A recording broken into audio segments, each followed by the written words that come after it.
are really bland. But it might add, with the stinky cheese adds a little something to it. Yep. Yeah. Had to do that a number of times. Yeah. Diabetic and pre-diabetic dogs.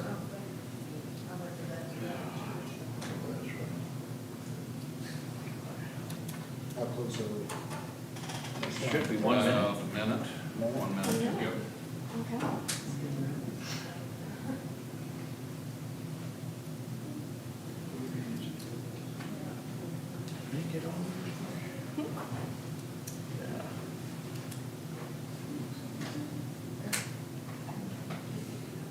A few clients that generally have it on, we call it my secret menu. Normally I don't do dog sitting, but there's a few clients that'll do it for because they have food. Half of them are diabetic dogs. Yeah. People are squeamish on injections and whatnot, so. Yeah. Oh, yeah. Okay, here we go. All All right. Good evening. I want to thank everyone for joining us for the USD 457 Board of Education Forum, hosted by the Garden City Area Chamber of Commerce and the Chamber Government Affairs Committee. My name is Ryan Ruda, and I currently serve as a vice chair for the Chamber Government Affairs team and will serve as a moderator for tonight's event. Joining us, please help me keep track of time and help me welcome Micah Bunch, President of the Chamber of Commerce. Tonight, we welcome the following candidates vying for a seat with the USD 457 Board of Education: Lindley Anderson, Whitney Buckman, Katie Cole, Robin Nichols, and Rebecca Swinder. Candidates, thank you for joining us this evening.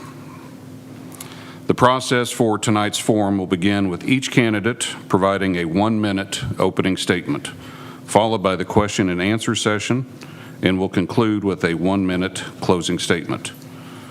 Each candidate will have 90 seconds to respond to each question, and when you hear the buzzer, please finish your sentence and then stop.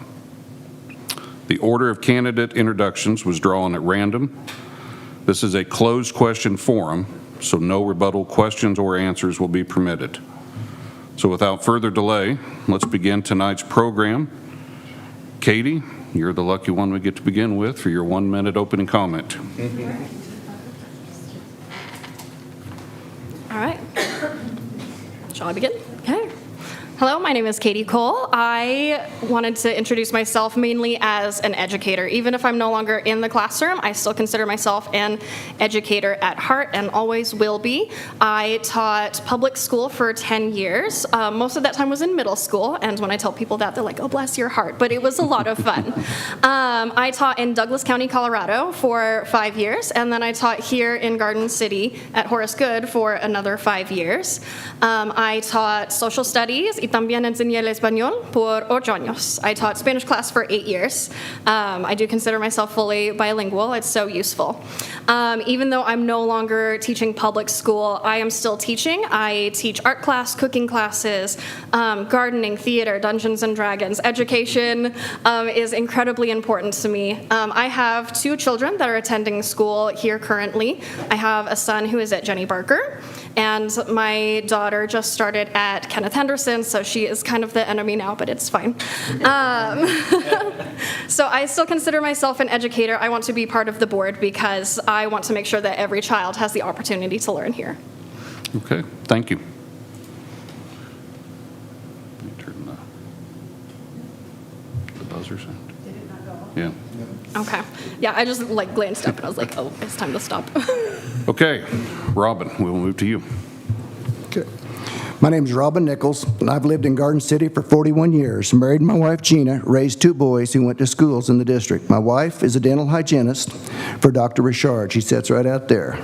Worked for the Reeve family for 41 years. I've lived here as the lab manager, assistant manager, and manager at the ethanol plant. I ensured the plant ran smoothly and efficiently while also overseeing maintenance. I'm not going to razzle and dazzle you with brilliance before I baffle you with BS. I will be truthful, honest, hardworking, approachable, and a good listener. I have the back of the teachers. I will have integrity. If you want to change America, change the children. Our Kansas assessment program tells us we are down in reading and math. Someone in Beijing, China is watching as our education of our young students slips. Let's let teachers teach, discipline the troubled students, and get students with mental problems help. I want to reinstate the Pledge of Allegiance in the classroom at the start of the day. We do live in America, and I want the students to be able to do anything and achieve anything if they work hard and earn it. We've got to get away from the idea that everyone gets a trophy. We have freedom because of our military, and it needs to be told why we are free. Let's equip the students to thrive in tomorrow's world. Thank you. Okay, Rebecca. Hi, my name is Rebecca Swinder. I am married, and my husband and I have lived in Garden City for, I think, 12 years now. We also have 2 kids in the district. They're both at Plymouth. And as a parent, I just want the best for my kids, as all parents do. I'm not running for the board because I need a resume builder or because I'm looking to fill free time. This is a very busy and wonderful time of life with young kids.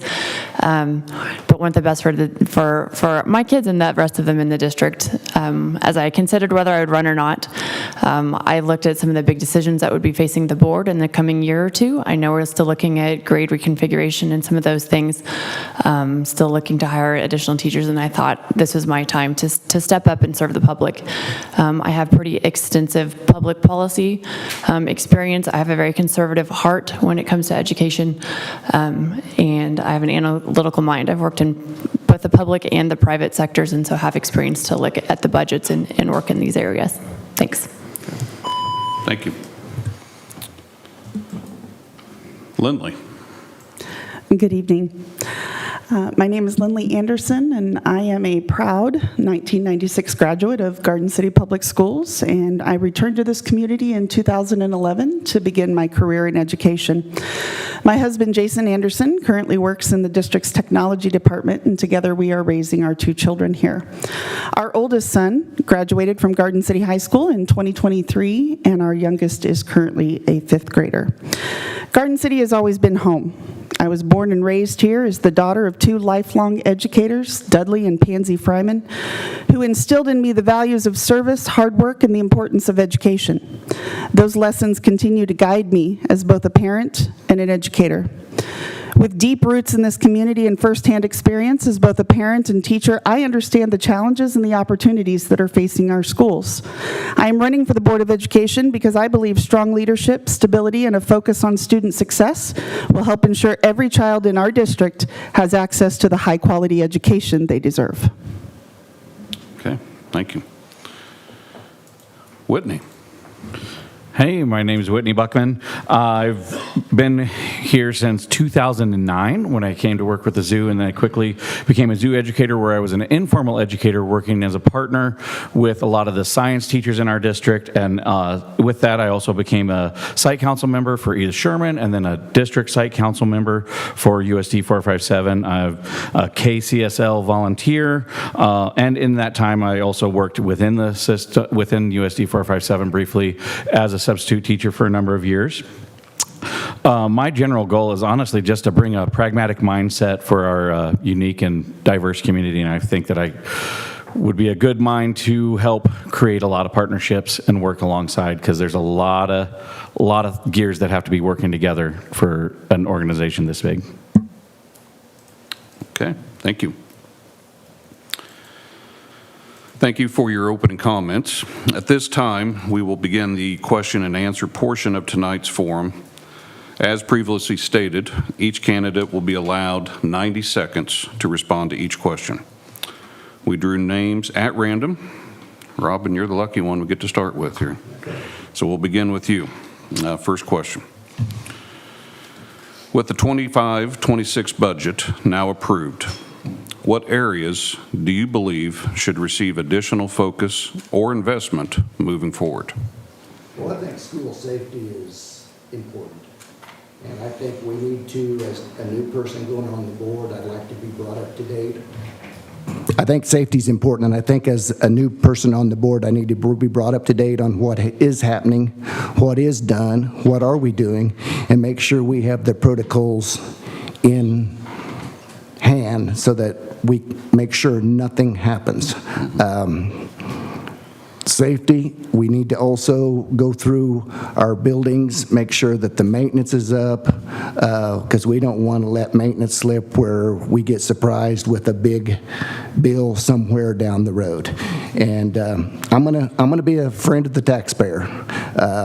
I'm always going to keep them at the back of my head and figure out what's going on. I don't think a lot of people understand how much money per student we are spending. And I'm not saying it's a bad thing, but we need to keep that in hand. I'd almost like to break it out in costs per student. In my job, when I was in the ethanol field, you would hand in a month end at the end of the month, and you would tell how much everything costs, from the grain to the gas, to the natural gas, to the labor. I'd almost like to see that brought down, and we could see how the schools are running, what it's costing us, and see if we can't streamline things and make things better and just be better for the taxpayer. Thank you. Okay, thank you. Okay, Rebecca, moving to you, same question. If I do need to repeat the question, just let me know. Okay, I think I got it. My answers honestly are, as I was, kind of writing, very similar to what Robin just said, but want to bring some other points into this. School safety is an issue. I think we see this all the time, that just violence and mental health issues are compounding as we look at this, and we want to make sure that we're sending our children into safe spaces and that they're going to be protected and come home to us in the evenings. As a member of the Plymouth PTO in the last 5 years, school safety is one of the things that we brought to the district a few years ago. We, in fact, raised monies privately to put security measures into our school if the district wasn't able or willing to at that time. They did bring in a school resource officer, put locking doors in, a new camera, both at the door and inside, but I think there's still room to work on school safety. Absolutely, you want it, as a parent, that's paramount as you send your child off every morning. There are mental health areas that we can make improvements in mental health with our students. I know I've looked at other high schools in the state that have done surveys of their high school students, and it's alarming, the mental health things that these students are facing. Maintenance is another big issue, obviously. I think there's some intentionally deferred maintenance at a few schools.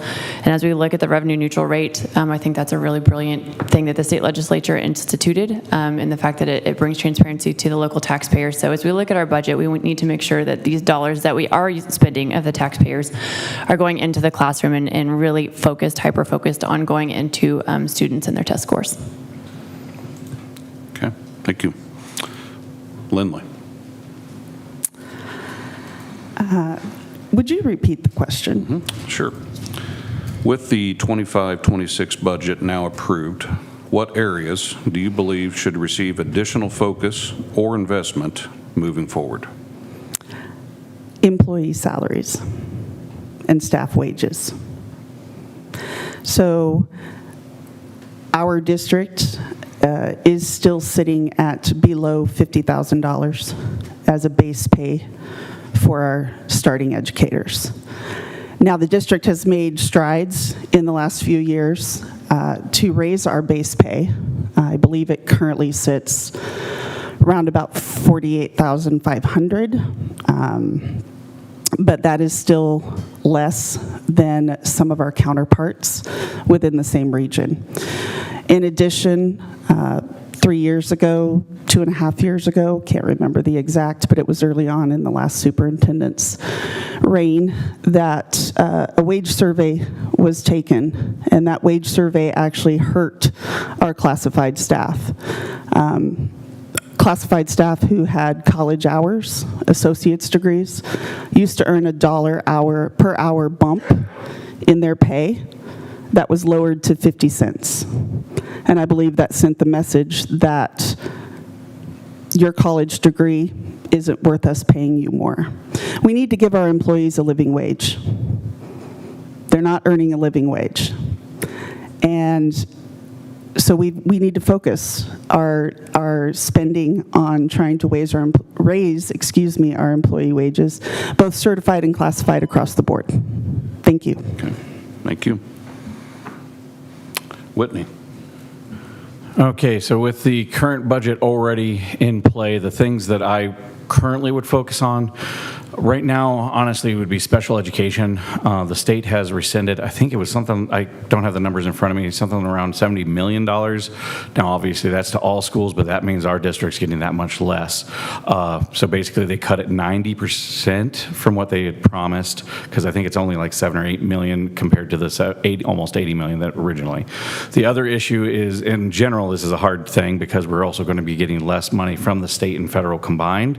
I believe the total for the entire state of Kansas dropped around 200 million, which of course means there's less for us to pull from. So we're going to have problems with those two issues. So I would put a local focus on our special education for that reason. The other thing, this is just a personal pet peeve of mine, but basically I agree with the maintenance situation, because I feel a lot of times people will try to make a budget look better by holding back maintenance, and then all that is kicking the can down the road. But instead of a can, it's a snowball, and then it gets to be a bigger cost. So basically, I would focus on special education and maintenance.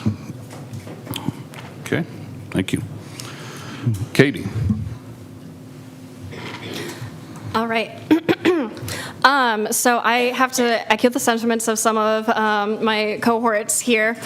I especially want to look at our para salaries. Teacher salaries are incredibly important. I feel like our paras are really kind of getting a raw deal. I want to look at how much are they getting paid, because they are so incredibly important, and I feel like they're very often forgotten. Some people don't even know probably what paras do, but we need to have them in our classrooms giving us that support, especially as we see increases in mental health issues, as we see the number of students enrolled in special education rising, the number of kids that need support. We can't provide the support as teachers all alone without the paras. If we don't have that extra help in our classroom, sometimes it's very difficult to meet the accommodations that they need. I want to make sure that our para pay is commensurate with the districts around us that are similar size.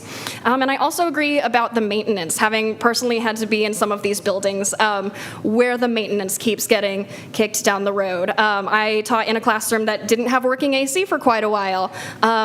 There were peers of mine who were working in classrooms where the ceiling was literally crumbling. So seeing where we can fix that.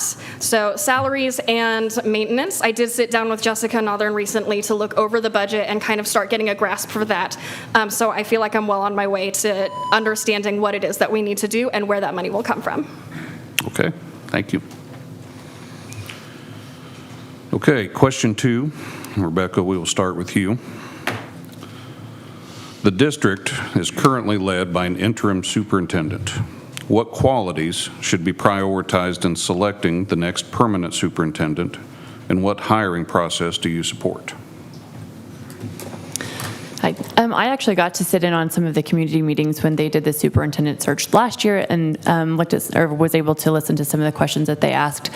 Some of the things that I value are somebody who's willing to put roots down into Garden City and to understand this community. I think it's important that we have somebody who moves here, has his family here, or is already wants to be a part of the community long term and understand it, because Garden City is a unique community with a diverse population. We have our own challenges. We have our own beautiful parts of our community that we need to uplift, celebrate, and support.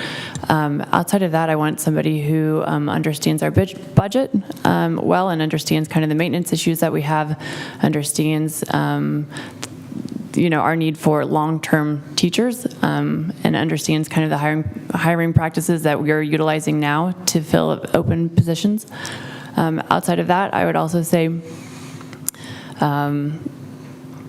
somebody who works well, who communicates, who is transparent, I think is a very critical aspect of what we're looking for in a superintendent. I think we had some struggles a few years ago with transparency issues, and I want to know that whoever is going to step into that role is willing to be transparent with both the board, the staff, and the community. Okay. Lindley.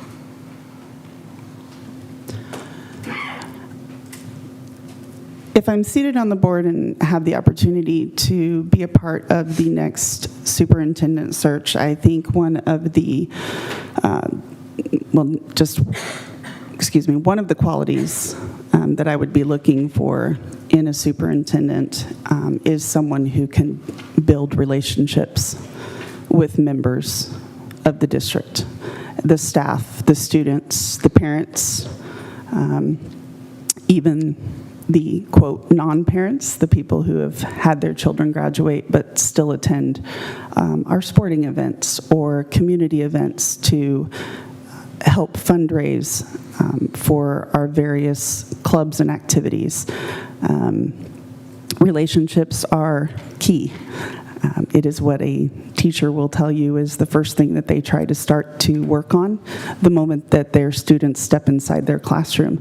And I think that a superintendent, someone leading an entire district of over 1,000 employees, certified and classified combined, needs to be able to build lasting relationships, have the trust of the staff and the community and all interest holders of that school district if they want to move anything forward for that district.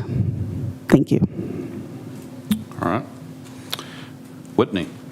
Could you repeat the question? You bet. The district is currently led by an interim superintendent. What qualities should be prioritized in selecting the next permanent superintendent, and what hiring process do you support? I'm going to start with the hiring process because that's the easier question, part of that.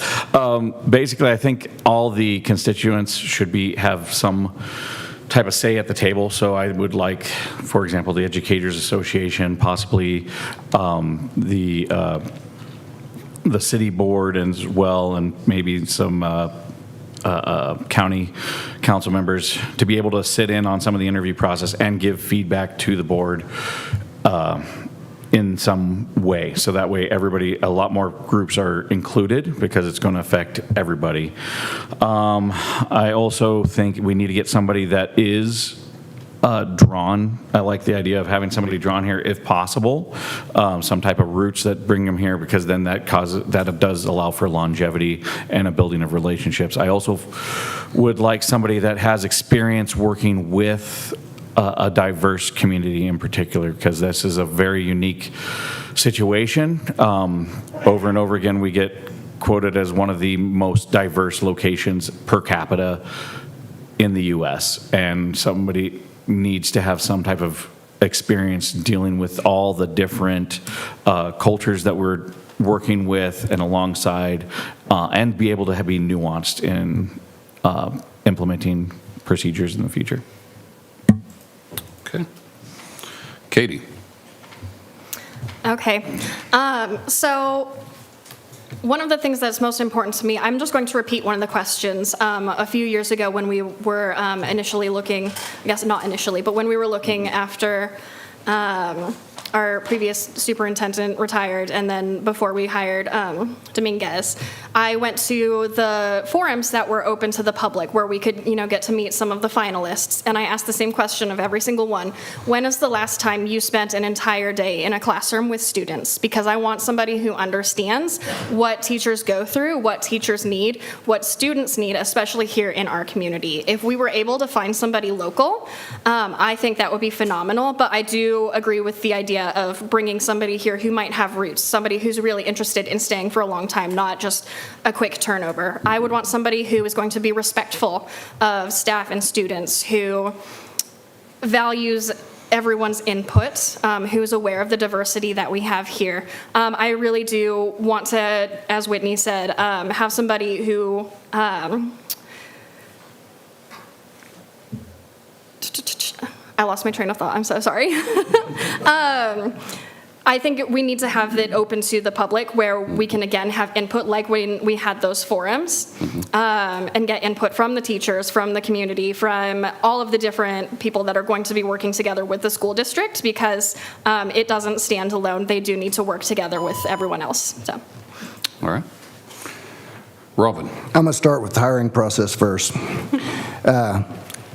I would like to have someone, don't bring someone in from somewhere else. Bring someone in that has been in the district, that knows what Garden City's about, because that also tells the teachers that they can move up the ladder at some point in their life if the need arises.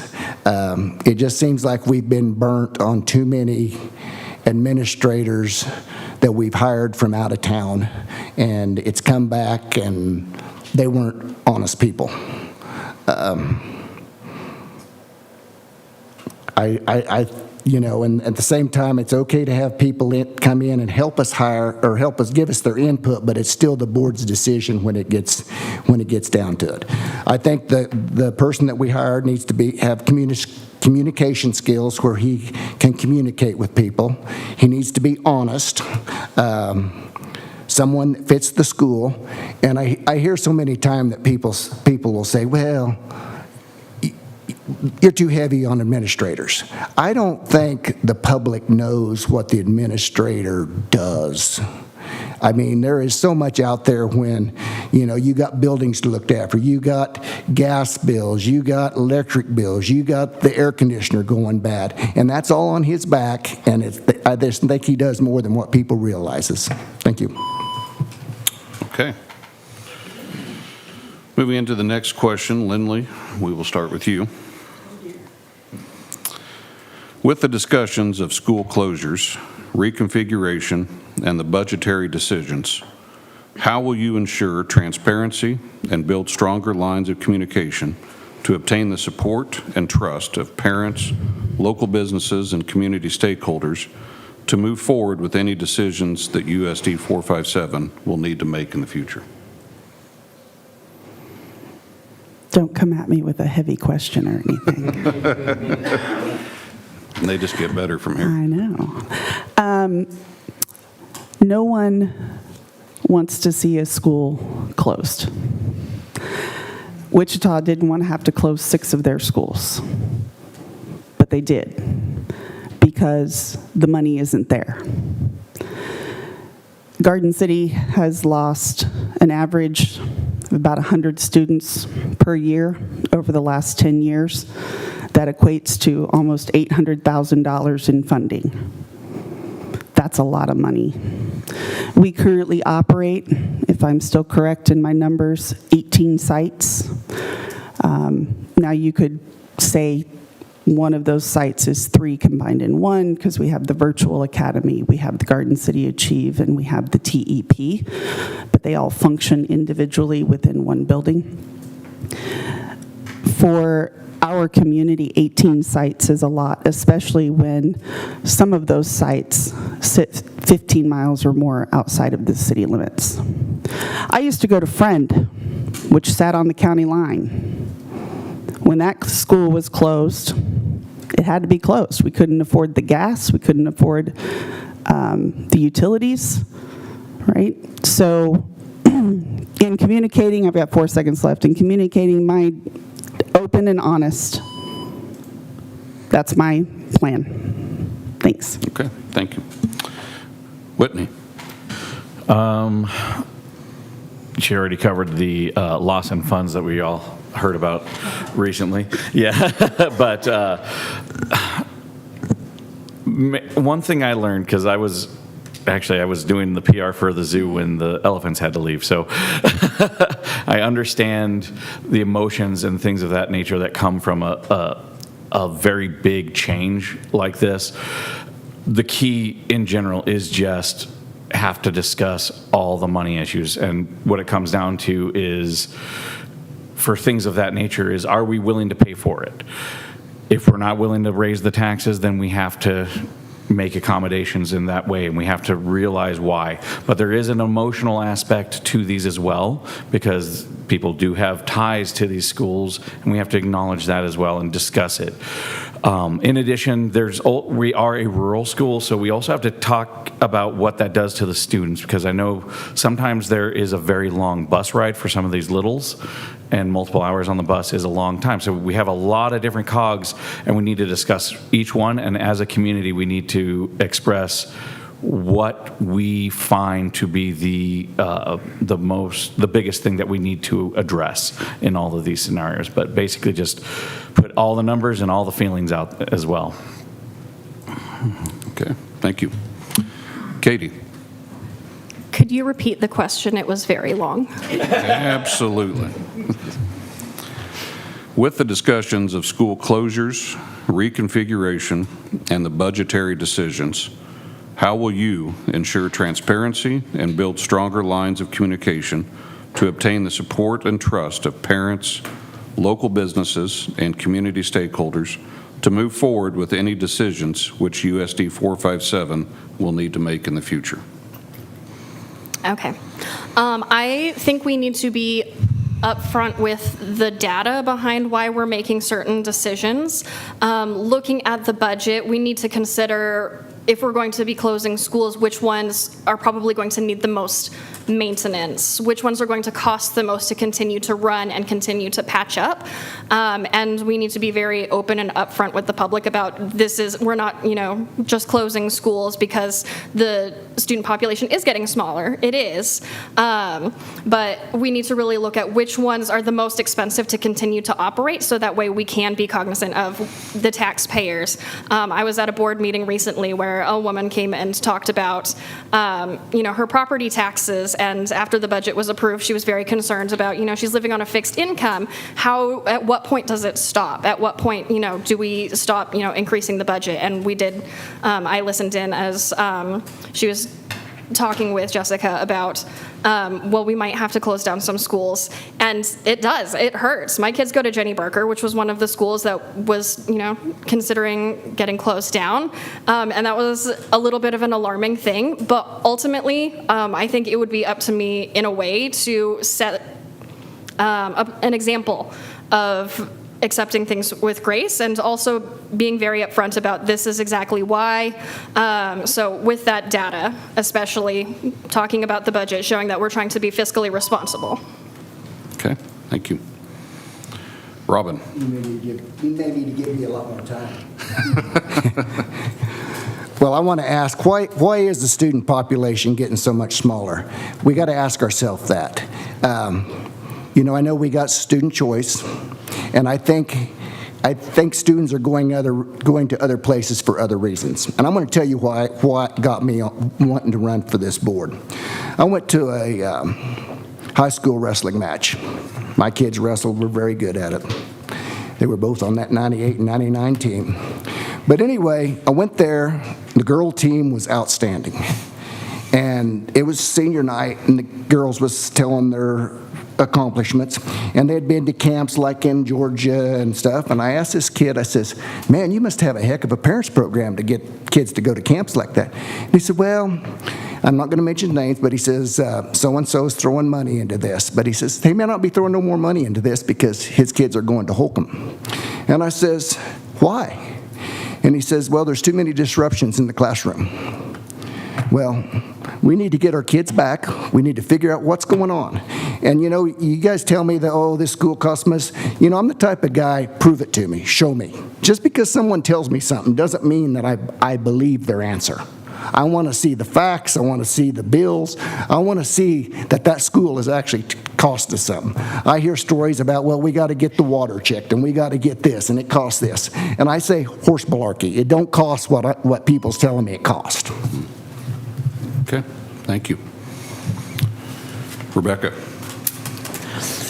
All right. I would say as we look at grade reconfiguration and school boundaries, it's fair to ask the questions. We need to make sure that we have efficient school systems. If this were a private company, you would look and see, what does each building cost us? Where do we have more maintenance costs? How do we keep our budget and our spending efficient, especially since we're spending taxpayers' money? And to your point, property taxes do go up. I think Finney County has one of the fastest growing property taxes in the state. So we need to be mindful of that.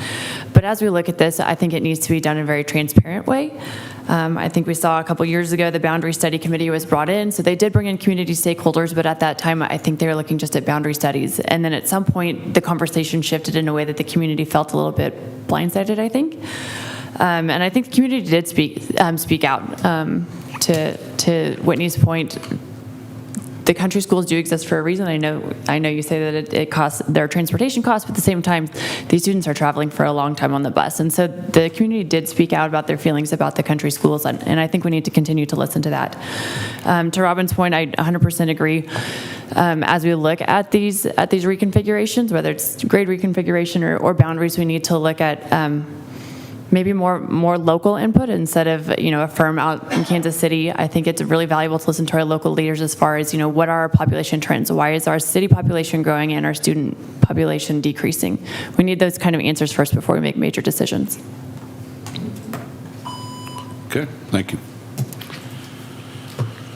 Okay, next question, Whitney, start with you. Since 2013, Kansas student performance on the National Assessment of Education Progress has declined. Student results related to KSDE post-secondary success criteria and graduation rate have improved. Garden City students' results are similar to the trends of the state. What accountability measures do you believe are most important, and how do you believe the district should measure student progress and success? I have opinions on this. No. So I actually made some posts regarding this. A lot of times people are using apples and oranges. I believe in 2015 they actually changed how they do these assessments, so sometimes going that far back is not necessarily the best thing to compare. Also, every school district has its own demographic, and we have to compare it to a similar demographic. And also we have to compare it to ourselves. Are we doing better than the previous year or the previous year before that? Not, are we doing better than a high-end school in Illinois, or even just on eastern Kansas, where they have a lot more funds. 90% of their population come in, or 99% of their population come in speaking English as a first language, where we don't have those numbers. We have a lot of difficulties that we have to compare with our own to make sure that our students are getting the best thing. So we have to compare it to something much more reasonable.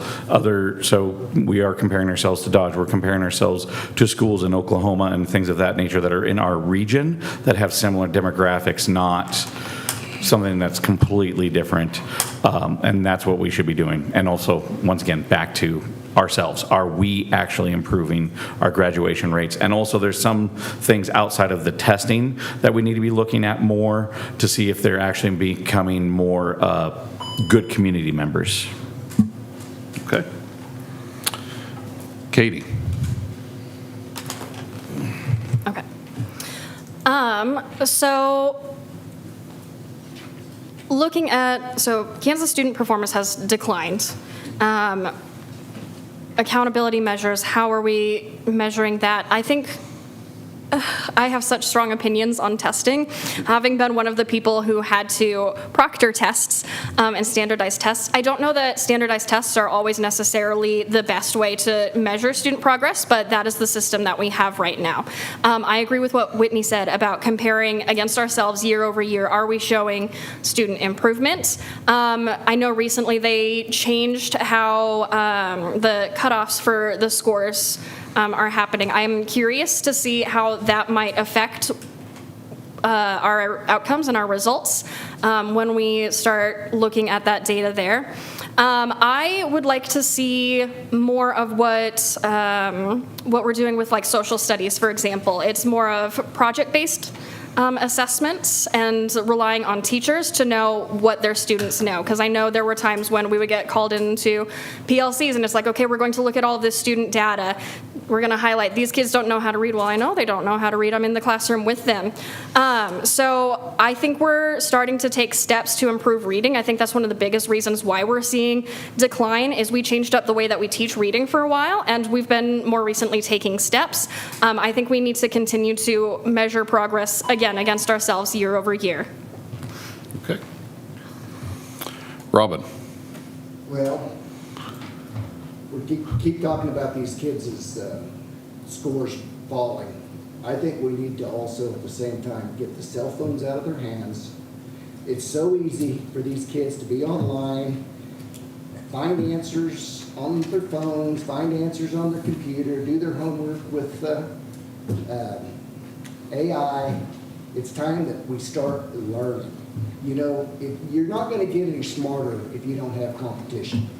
Competition makes you better. If we have no competition, there's no reason to get better.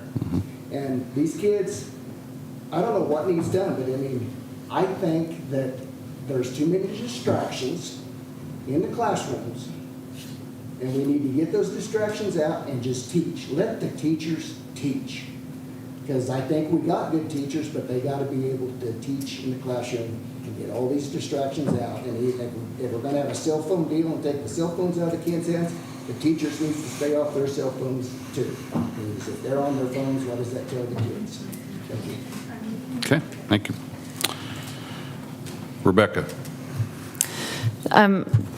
So I looked at a little bit of the data briefly before I walked, as I was preparing for this, and not only are, test scores getting a little worse, but you see that they get worse even more so like in the upper grades. And so I think, one, we need to definitely make interventions earlier in the students' academic years. I know that if you're a teacher, these are things that you already know, but definitely need to intervene earlier, especially in reading and math. But I do think that we let kids, and instead of holding them back or intervening or making true interventions, we pass them on to the next teacher, and then it's the next teacher's problem when they didn't learn the material in the year that they just finished. So maybe a little stricter standards on that. Another thing is we do have a really high English language learner population. I know that makes for additional challenges also. I worked at K-State's International Student Center for a while, and international students came in if they had to pass the TOEFL test before they entered into the regular classroom. So I know it's different in a K-12 setting, but it just goes to show that you're not going to be able to perform well on standardized tests if you don't speak the language well that you're taking the test in. Again, I think we need to, make sure that we're really focusing on students with IEPs, whether they're just, these are students in special ed because of a learning disability, whether we have additional supports for, dyslexic students, but also for those on gifted. If we just always cater to average or hitting like a certain benchmark, we have students who are also working ahead, and so I think we need to focus on them also. Okay, thank you. Lindley. 90 seconds definitely is not enough time, but I'll do what I can. So the first thing that I want to say is it should be progress, not perfection. I have always disagreed with standardized testing, even before I was an educator. I know that I took standardized tests when I was a part of the Garden City Public School system, but I do not remember the high stakes tied to them. We didn't throw kickoff parties and promise kids bouncy houses if they, scored a certain score. And the testing measures have changed so many times over the last 15 years of my career. In fact, the State Board of Education just lowered the cut scores for all state testing because they disagreed with what they were and wanted to try to, in my opinion, manipulate the numbers. The fact of the matter is that on any given day, your best student in a school can come in and test badly. It's one test on one day of the year. If I was measured as an educator on one observation one day of the year, and it was a day when I had experienced a tragic event the night before, I probably would be let go the next day. I think it's unfair what we do to our kids. So again, I'm looking for student growth and progress, not perfection. Okay, thank you. Okay, next question, Katie. We'll start with you. What strategies would you use to safeguard district programs such as migrant education, English language acquisition, after-school programming, and teacher development against potential federal and state funding freezes or cuts while minimizing disruption to students and staff? so bad at turning that on. So again, I met with Jessica recently, and I know that the district has already been proactively setting money aside in the event that this happens. So anytime there's anything left over in certain budget items, because typically when you're spending something, you can't spend on just whatever. You don't have just this chunk of money and be like, spend that here, spend that here. It's all allocated. And anything that's left over, I know we've already been putting into kind of this rainy day fund for what if we see this happening. So I would like to continue to see us setting aside those funds on the off chance that we do see this reduction, like we did earlier this year where they decided to freeze the funds. I spoke about that on my social media. I'm hoping that our society gets to a point where we realize how important it is that we have these programs. I mean, that affects, I think, 80% of our population is considered minority. That doesn't mean all of them are necessarily English language learners, but the things that we're doing where we're already setting money aside, I think we need to continue to do that and maybe even look at what are some things that we could maybe take more and just put that there so we have that kind of cushioning. Also just making sure that people are aware of how important this money is and how many students it's going to affect, being very open and transparent, just like the district was when they put out that public announcement. I really appreciated that they shared this is how it's going to affect us. Okay, thank you. Ask that question. Ask that one more time. You bet.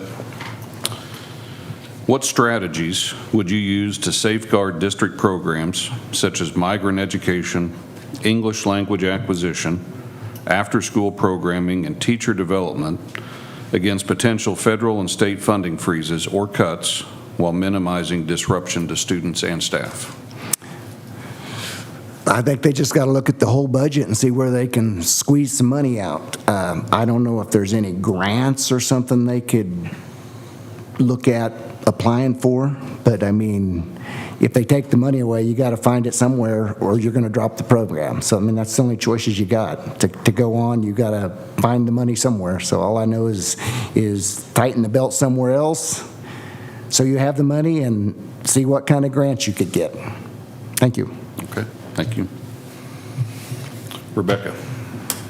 So I do have some experience in this arena. I've worked both at the state and the federal level in public policy.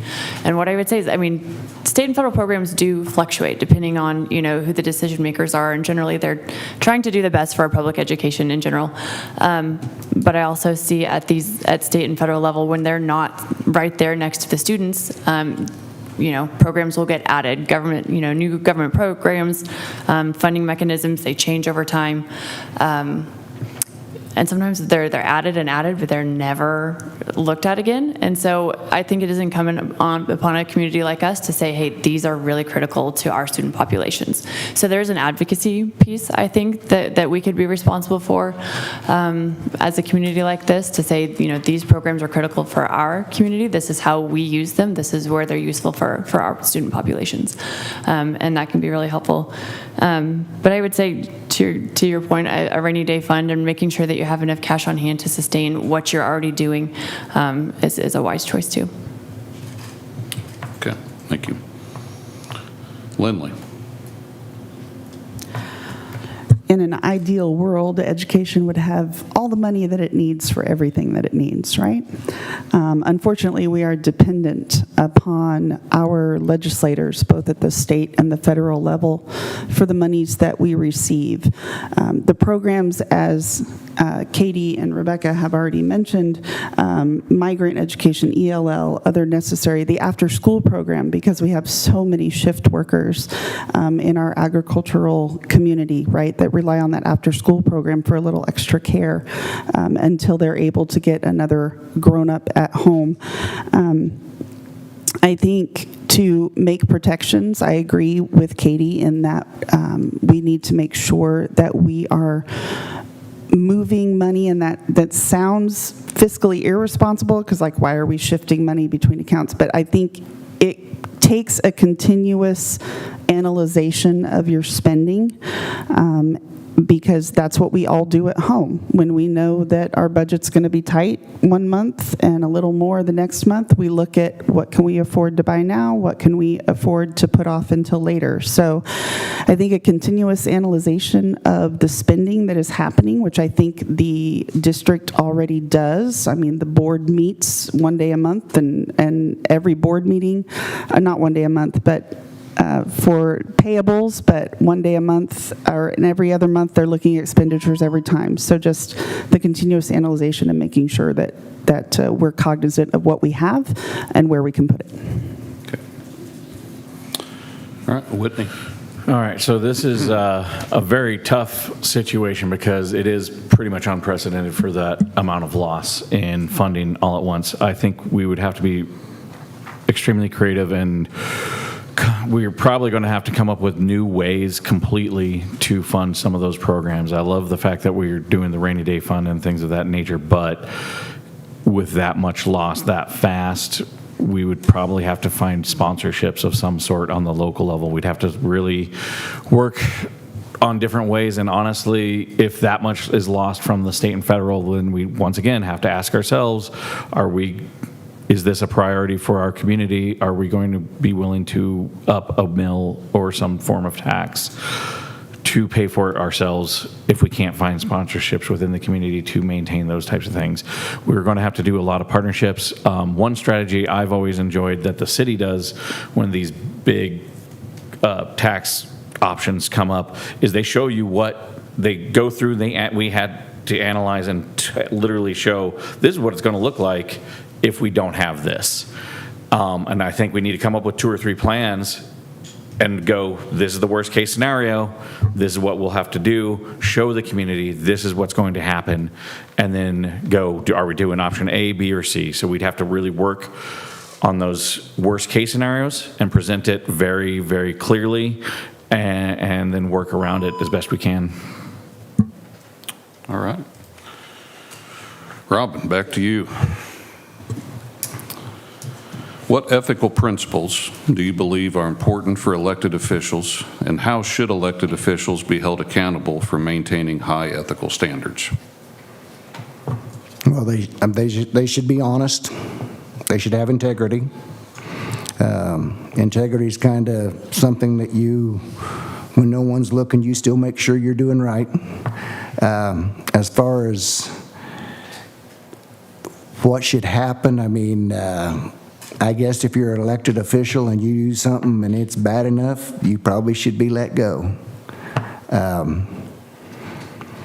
It's tough to say, but if you don't have the integrity to go along with the job, you shouldn't be in the job. So, guess that's my answer. Thanks. Okay, thank you. Rebecca. I would say as an elected official or somebody even working within the school district, but especially as an elected official, the community trusts you to stand up and do the job on their behalf. And so I would say ethics is number one. Number two, I think, is respectful civil discourse. Obviously, you're not going to agree with everything that your fellow board members say or feel or how they vote. The civil discourse, as we've seen recently in our society, is kind of falling apart. And so what we need to do is make sure that we treat each other with respect, that we treat I would say constituents, but the people the parents and the community members who come and engage with us at a board meeting need to treat them, no matter their viewpoint or no matter the way they treat us, we need to treat them with respect. And then I would say third is transparency. We're doing this job on behalf of the community, but we, as we sit down and as a board member have, the information in front of us, may understand things or in a way that the community doesn't have the time or energy to understand. And so it would be our job as a board to communicate our actions and the rationale behind those actions, because it does affect, parents, their children, the staff that work in there. So I would say ethics, civil discourse, and transparency. Okay, thank you. Lindley. Could you repeat the question for me, please? Sure. It was a long one again. What ethical principles do you believe are important for elected officials, and how should elected officials be held accountable for maintaining high ethical standards? Okay, thank you. So it is my understanding that when you're seated on a board of education, right, there is training that you go through, there are ethics that are brought to you, and I believe that you have to either swear an oath to those ethics, right, and you're held to those ethics. But as far as the principles, I think integrity is a big one. I think accountability, holding yourself accountable. And so if something goes awry or you're having difficulty with something, I think just being upfront and honest about it and taking ownership. As a human, I'm flawed. So I'm willing to acknowledge those flaws. And if that were to mean that I would need to leave my seat on the board, then I would happily do that, because at the end of the day, my interest is students first. And so my sitting on the board is about putting the students of this district first and making certain that they're going to be receiving what they need. In addition to that, I agree with Rebecca in that discourse in this country has really just gone astray. And I won't even call it civil discourse. It's just discourse has gone astray. It's very hard these days to even have a basic conversation with someone without it rising to a level of heated escalation. So, thank you. Okay, thank you. Whitney. I think obviously anybody in a elected public official state needs to be held to a higher accountability. I also am a big fan of watchdog groups and things of that nature.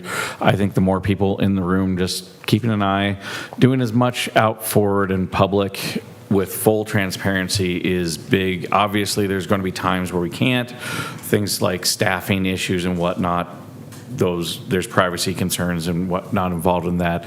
But aside of that, I think everything should be very, very transparent.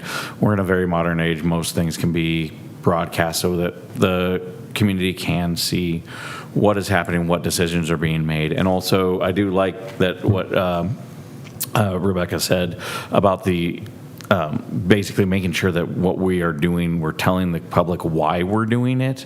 I'm a big fan of watching out for the curse of knowledge. Just because I know it doesn't mean you do, and I have to explain that before we can have an actual discourse with the subject. But that's really about it. We just need to make sure that everything is being watched by the public and keep our minds that way. Okay, thank you. Katie. Yeah, I think one of the first things that's important for an elected official is to remember that you are a steward of the trust of the community and also the resources of the community.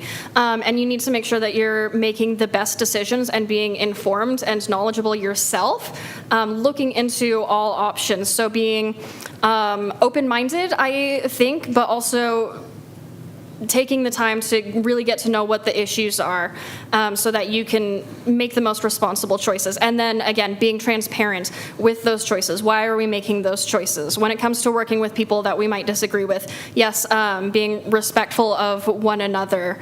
And being upfront also with, before you even get elected, who you are and what you stand for, and maintaining who you say you're going to be. Do everything in front of open doors as much as possible. Again, there are privacy concerns at times, but making sure that people know who you are and that you are who you say you're going to be. So transparency, respectfulness, and being knowledgeable, because you're being trusted by people to do something for them, so you need to try your very best. And if you are incapable of doing that, then, I mean, as harsh as it sounds, then you either need to step down or you'll probably get voted out. So. Okay, thank you. Rebecca, we'll start with you. Most districts across Kansas are dealing with a shortage of teachers, and Garden City is no different. How should the district improve recruitment, retention, and development of high-quality teachers while reducing reliance on long-term substitutes?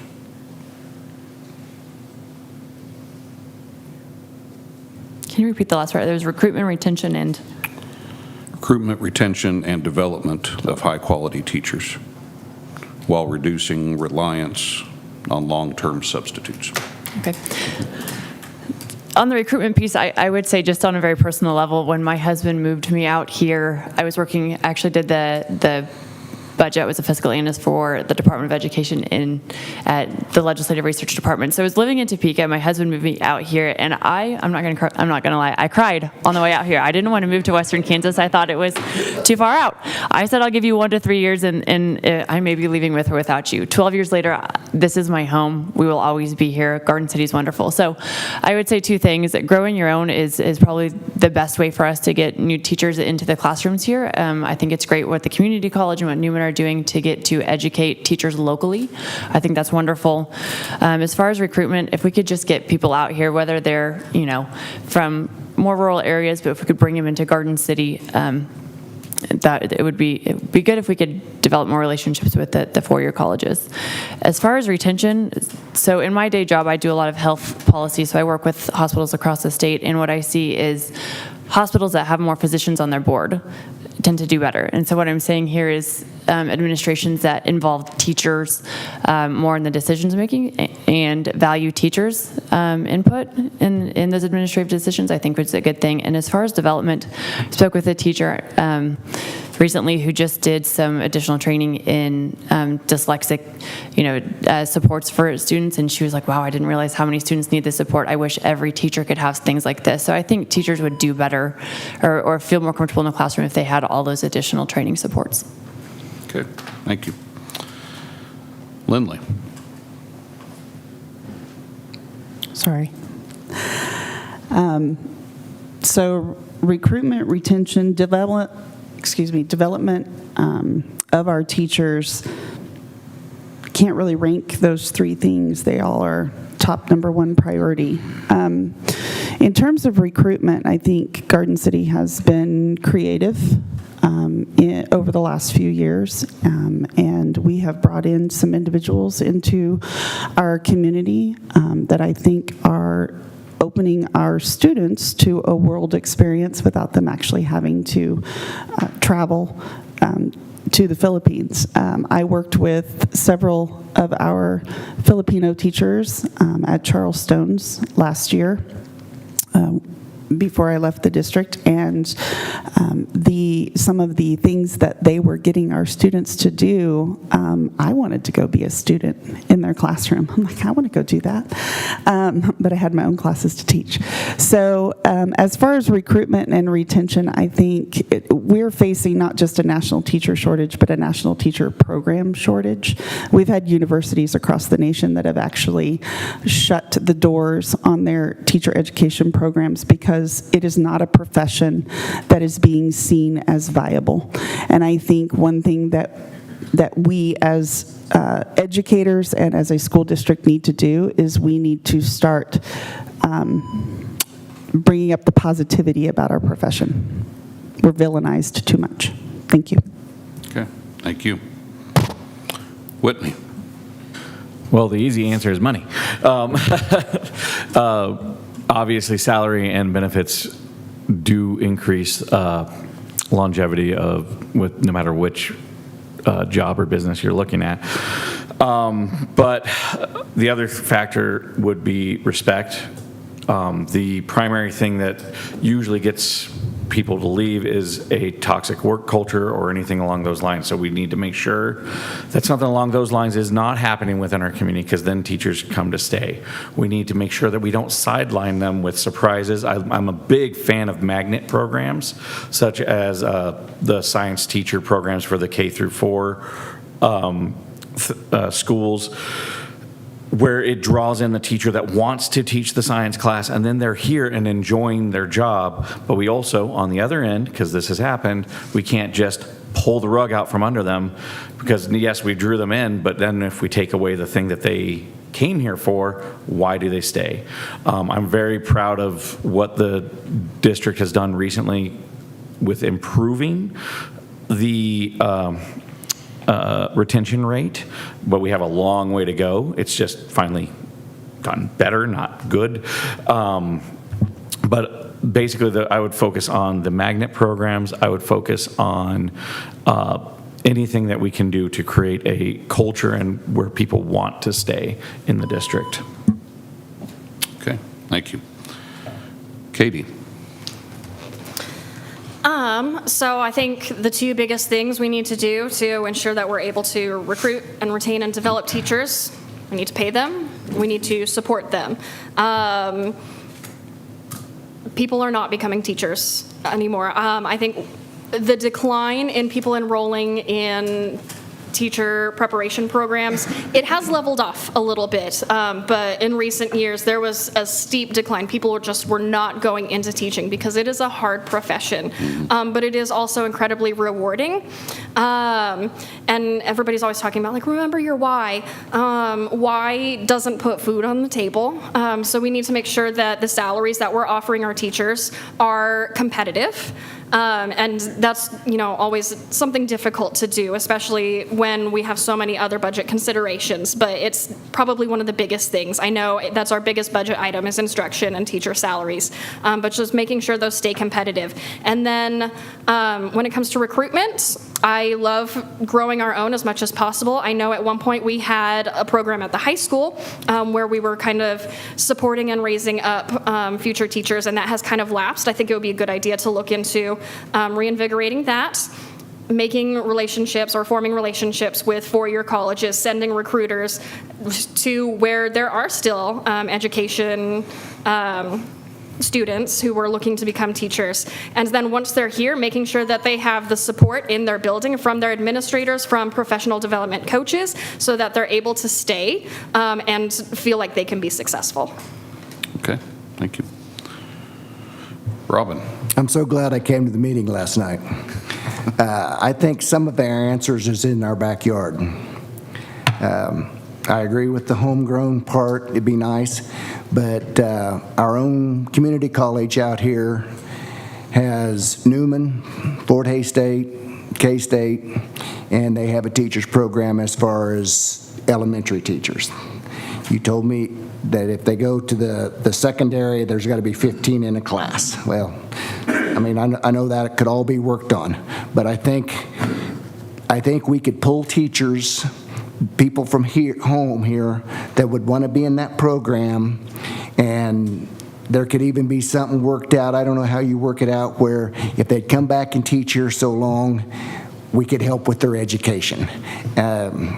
I don't know where you get the money, but I know that really sounds like a sweet deal that we ought to look at. And I would just like to see, and that would be such a good job for some mamas, because they could teach and they'd be off with their kids at the same time, and it would just be a good job for a mom. And anyway, that's what I think. Okay, thank you.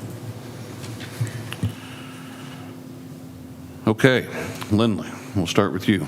Buckle up, this is a long question here. All right, sure.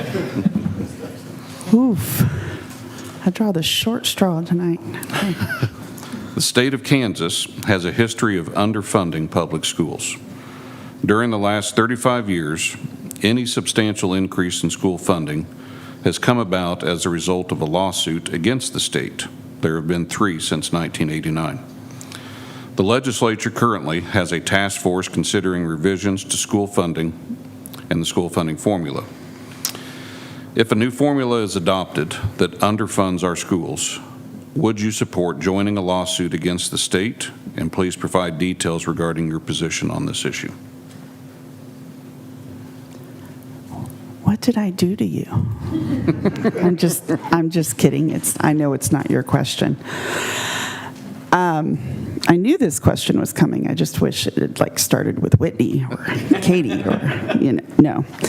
I'm woefully aware of the underfunding of public education even before I was an educator. That was nothing new, as I heard my parents often talk about it when I was supposed to be in bed.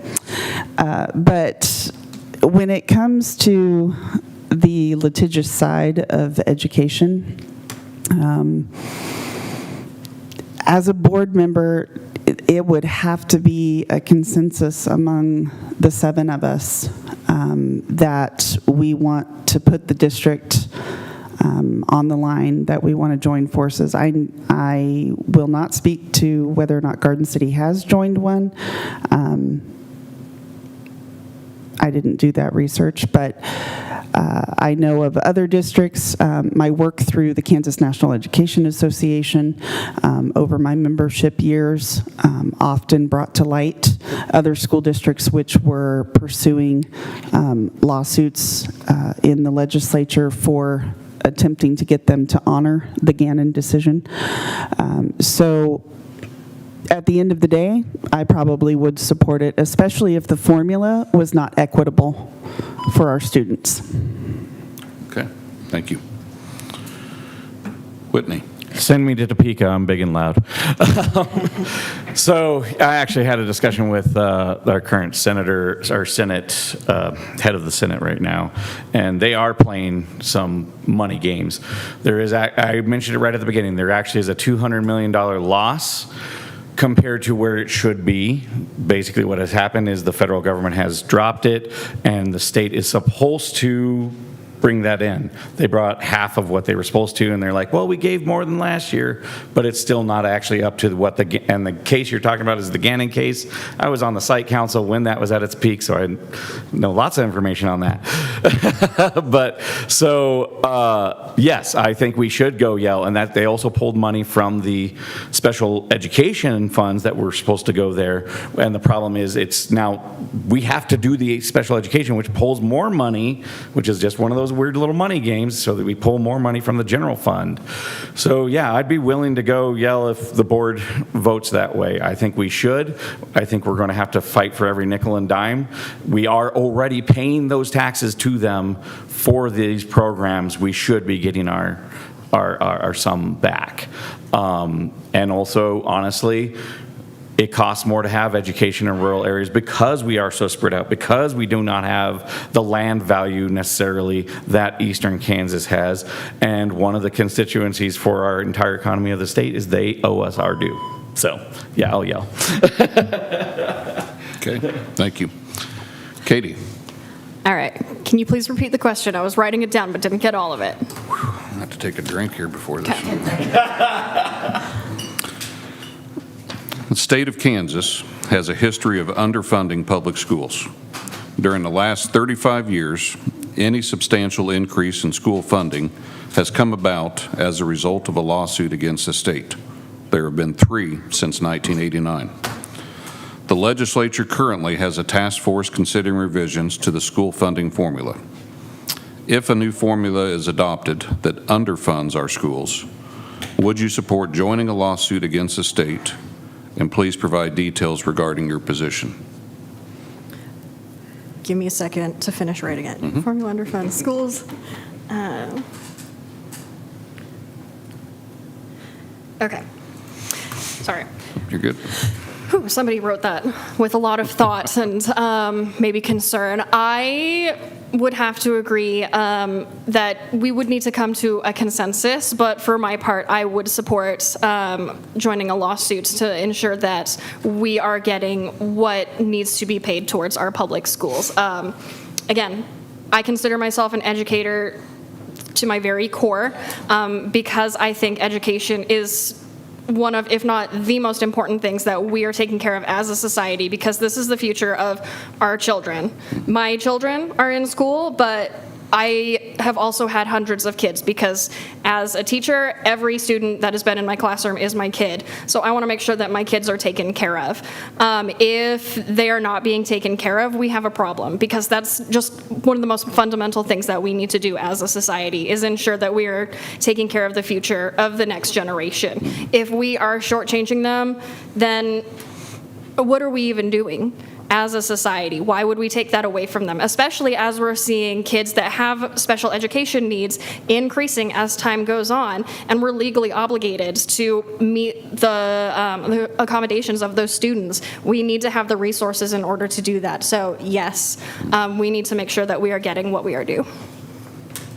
Okay, thank you. Robin.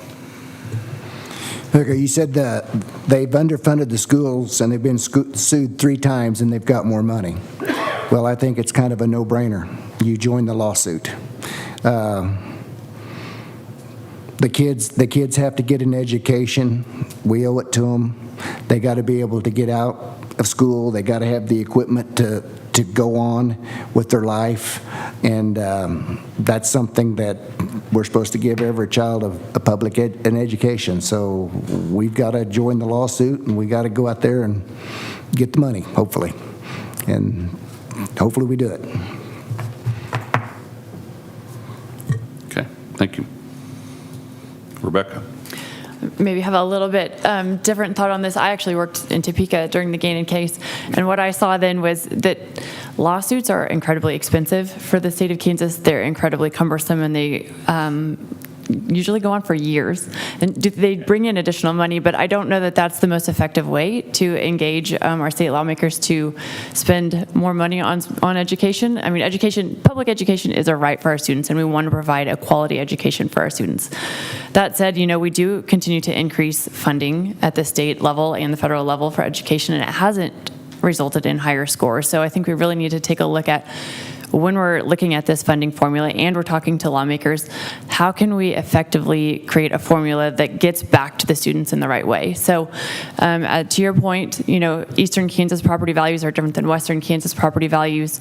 Our student population in Eastern Kansas is different than that in Western Kansas. And so as we engage lawmakers who are considering the funding formula on this task force, we need to explain to them and make sure that they understand the way the funding formula impacts our very diverse student population here. And so I would say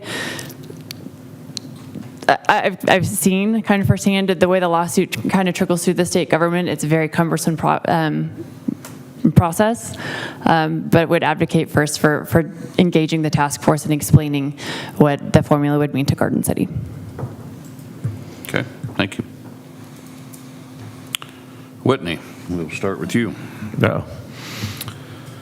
Throughout the years, the topic of teacher dress code has been discussed during teacher negotiations. In what ways do you think a professional dress code for educators impacts how students view their teachers as professionals, and how might that influence the way students carry themselves when they enter the workforce?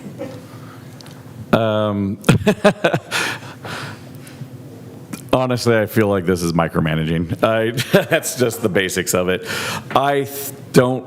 As long as it is appropriate attire in general, I don't think they need to be in business clothes day in, day out. When I was substitute teaching, I'd have to do that, and I'd be covered in snot because I'm working with kindergartners and first graders. Jeans and a t-shirt are perfectly fine as long as it's appropriate. If we need to, maybe we just have clothes that are basically school related as part of the situation. I don't think that affects the kids as far as what they feel like they need to work in whatever they're going to work. And also, every kid is going to go a different path. Not every job requires you to be in a suit. When I'd go to interview when I was in the zoo field, I sure was not wearing a suit going back when I'm walking through feces to help clean a stall. Everybody's doing a different situation. There's different paths. I think that all this does is micromanage an individual, and it also is a distraction from them doing their job. So that's where my take is. Okay. Katie. So, again, as a teacher, and maybe have standards for sure about what teachers, can wear. Don't walk around like in a crop top. But I don't think wearing jeans is a big deal, especially considering that teaching is a very active job, actually. Business casual is not very practical for when you're in a classroom and you're on your feet and you're walking around and sometimes doing very active things. I mean, look at our PE teachers. Do we expect them to, dress in business casual. Or when I was in the classroom, there were times when I was literally like on the floor doing activities because I'm trying to engage the kids. I'm more concerned with making sure that I have an engaging lesson that they're actually learning from, and I can't do that if I'm wearing a pantsuit. So I agree that it's micromanaging. Have standards, make sure that you're covered, but whether or not you're wearing jeans, I think is a non-issue. Okay. Robin?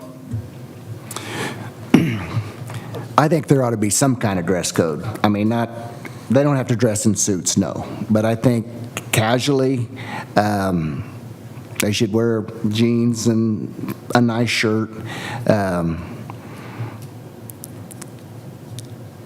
And I think even there should even be a dress code for the kids to some degree too. I mean, I don't think girls should be walking around with their butt hanging out of their shorts either, because that's just not right. But I think casual, nice shirt, nice pants, nice shoes, that should be the dress code. Okay. Rebecca? I'm looking at the time and wondering if this is the last question we'll answer and if this is what people will remember as they go out. But also, when you asked us, this felt like middle school debate class when we just debated whether we should have school uniforms or not, and how, whether kids are more comfortable in wearing the same thing or if they should express themselves through clothing. So this is not a question that I prepared for. But generally, as I kind of just think my initial thoughts on this, I think teachers should be distinguished as professionals, distinguished from the students. I think there should be some standards that they're held to with clothing. I think they should be comfortable. An active teacher is more engaged with their students, so I agree with that. They should be comfortable in the day, but have some sort of professional standards to their dress and attire. I'm not exactly sure what maybe the teachers are asking for to wear, but I certainly think there should be a professional standard to their attire. Okay. Lindley? I'm going to make you repeat the question. You would. I would. You pay back. I'd be happy to. Pay back for my 2 starter questions. Throughout the years, the topic of teacher dress code has been discussed during teacher negotiations. In what ways do you think a professional dress code for educators impacts how students view their teachers as professionals, and how might that influence the way students carry themselves when they enter the workforce? Thank you. As to teacher dress impacting students, I'm going to say that it does, and I'm going to qualify that with this information. When I went into the library 8 years ago, 9 years ago, 8 years ago, I've lost track of time, I switched my dress code, or not my personal dress code, and I bought into the legging department. I will not tell you how many. However, I bought leggings with themes on them, specifically Harry Potter. To this day, students still have not been able to guess exactly how many pairs of leggings I own that are Harry Potter themed and how many outfits I can create from those leggings and themed t-shirts. It impacted my students. They were looking for me on a daily basis. What's Mrs. Anderson wearing today? Did she wear those leggings yesterday? When did she wear that t-shirt? What are her earrings like today? They were looking. They were engaged. They wanted to know. And at the same time, they were listening to the lessons. Yes, teacher dress code matters, but not in the way that people think. Jeans are fine. If I was a kindergarten teacher, I'd want jeans or even really comfy leggings. Thank you. Okay. Last question. Katie, we'll start with you. Made it to the end here. Safety is a concern on school campuses nationwide. How will you prioritize efforts to keep students and staff safe throughout the district?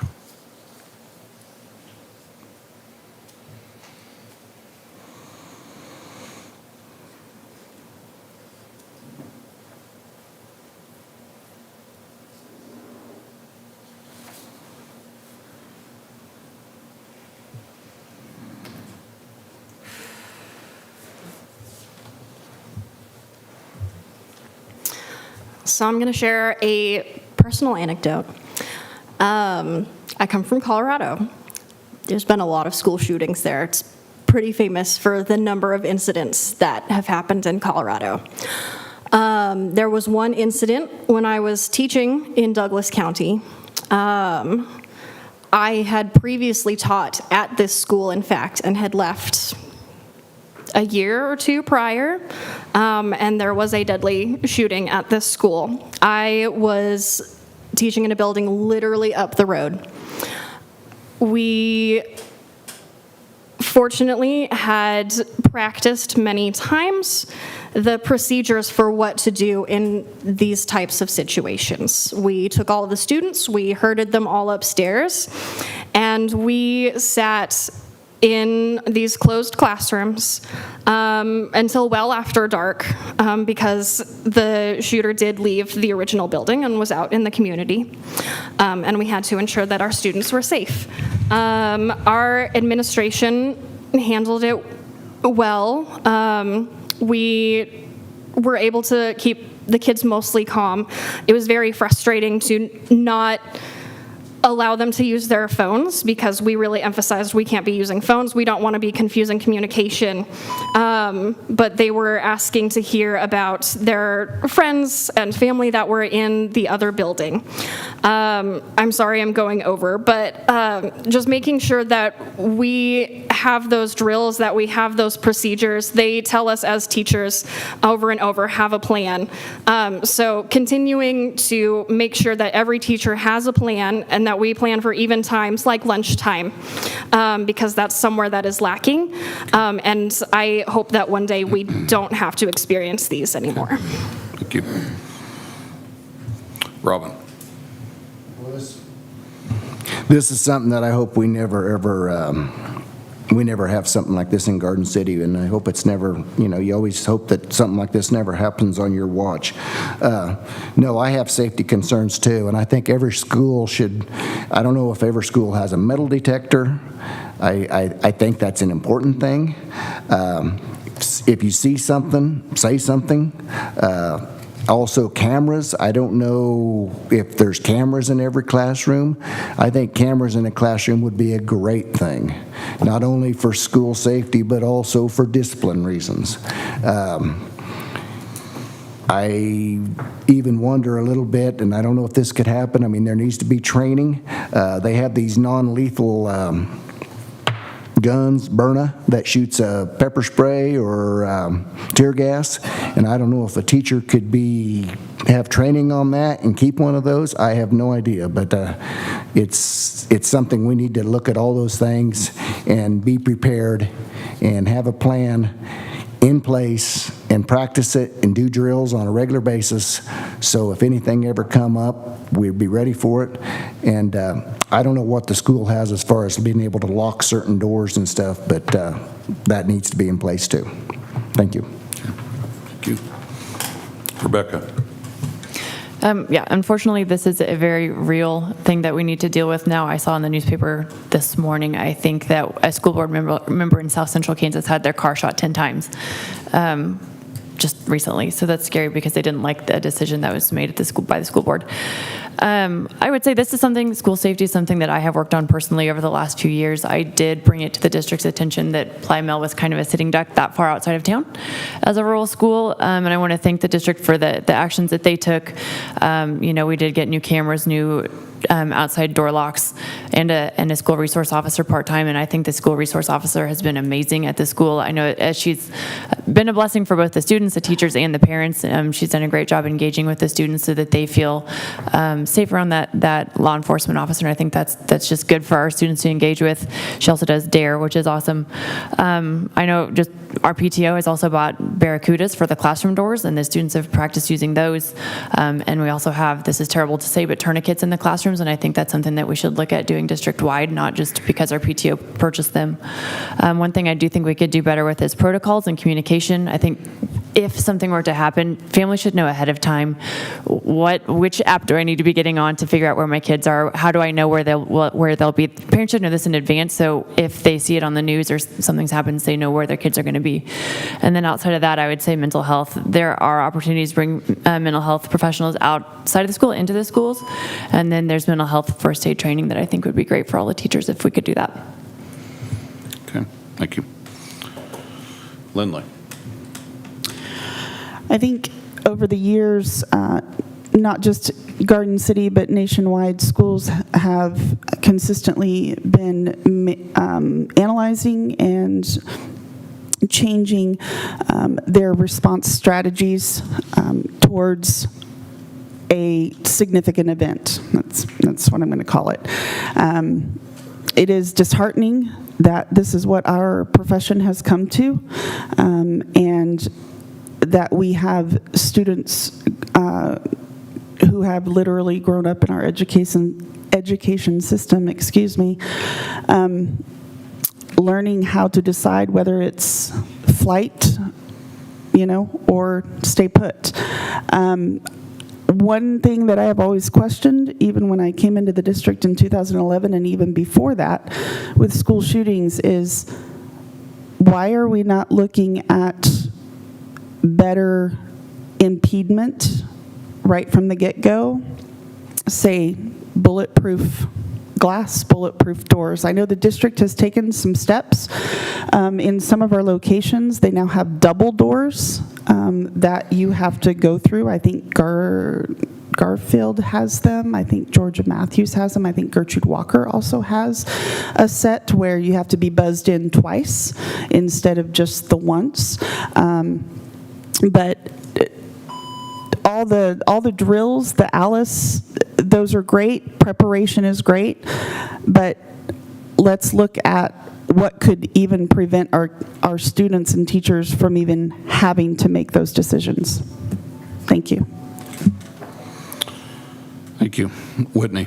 Ending with a nice soft one, I see. So I actually am friends with a Columbine survivor. So this is on everybody's mind constantly nowadays. The main thing, the dark thing about this is any plan we have is just mitigation of damage at that time. So timing is everything. I do think it's very important for us to have those SROs on site so that they can help guide and be incident command, at least temporarily, till somebody else gets there, so we have some type of setup to fix the scenario.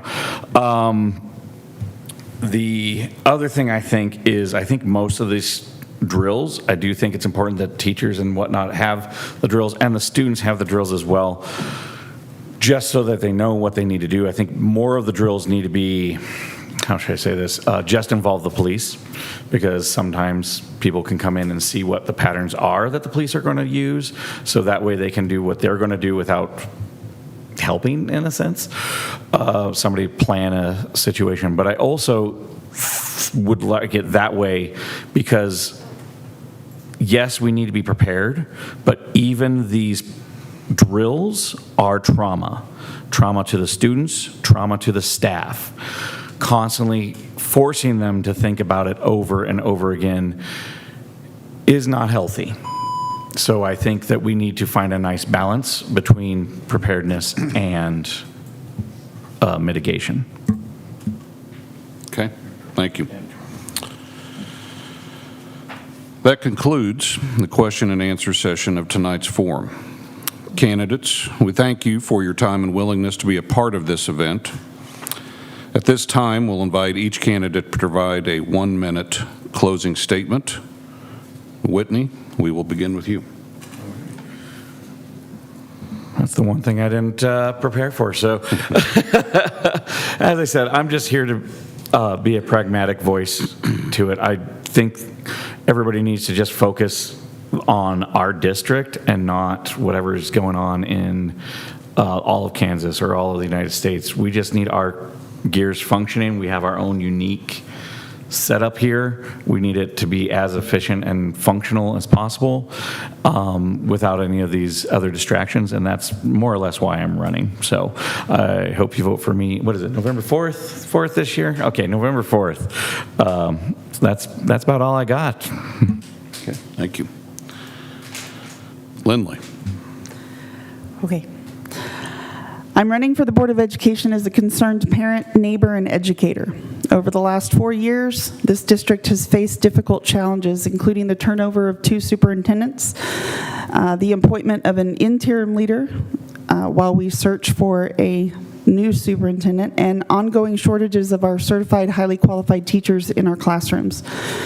As an educator, I think that I'm going to bring a perspective that has been missing from our board for many years, and the perspective of someone who has lived the daily work of teaching and supporting students.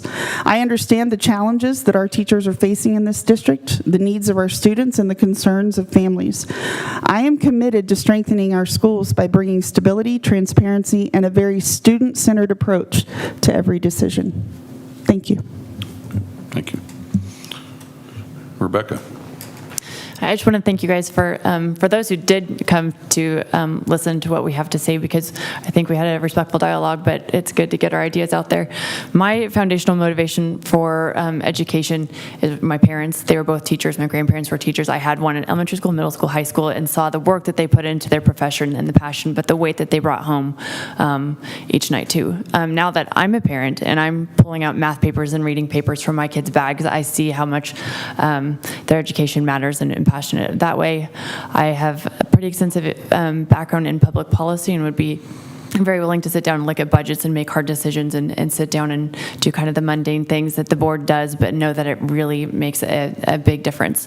But I know we have a lot of passionate educators, and thank them for the work that they do day in and day out, passionate administrators, and then the support staff across our schools. So here to support them and make a better place for our students. Okay, thank you. Robin. If elected to the USD 457 school board, I will make sure that every student is equipped to thrive in tomorrow's world, whether they go straight to a job, a community college, vocational training, or a university. I will work on the budget to ensure our school's property infrastructure is second to none, while still taking care of the taxpayers here in the county. I will be involved and pour my heart into it, because I know the future of this great country is the students of today. I will work to bring back honors classes, where if a student works hard, anything is attainable. Nothing is given just by showing up. It must be earned. Also, let the students of tomorrow know they can achieve anything in life. Buy a home, raise kids of their own, throw victimhood out the window. There is no place for that. I am also the best cheerleader for all the sports teams. You learn so much out on the field, the mat, the tennis court, basketball courts, the pool, the lanes, debate, chess, and whatever else. You learn to lose and win. Winning is better, but you need to be graceful either way. I will support FFA and any other club in school. I want parents involved in the students' learning. If the parent cares, the student cares. I would love to see and hear the public's input at meetings, and I will be visible. I will be transparent and let people know what is going on. I will be observing in some classrooms this winter, so I will know what is happening in our school. So if your child sees an old man in their class, it will be me. I will be a warrior for the students of District 457. Thank you. Robin Nichols. Thank you. Katie. As I mentioned before, I consider myself to be an educator through and through. I might not be in the classroom anymore, but I want to continue to make sure that I'm taking care of my kids, not just my 2 kids, but all of the hundreds of kids that set foot in my classroom and all of the kids that will be future students here. I want to make sure that our teachers are taken care of, that they're supported, that our buildings are taken care of, so that our kids and our teachers are in an environment where they can learn, where they feel safe. I didn't always belong to public school. I was homeschooled, but I got here as fast as I could.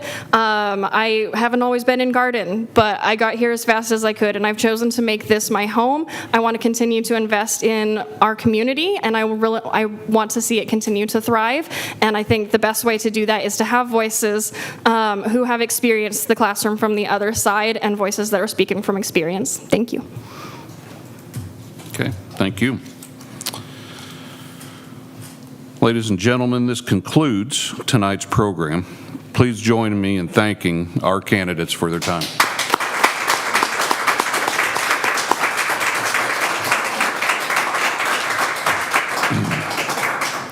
Please join us here Thursday evening for the City of Garden City Commission Forum beginning at 6 p.m. That forum will be streamed on the City of Garden City and the Chamber's Facebook page. The general election is set for Tuesday, November 4th, and the voter registration deadline is October 14th. We encourage the citizens of Holcomb, Garden City, and Finney County to vote. Thank you.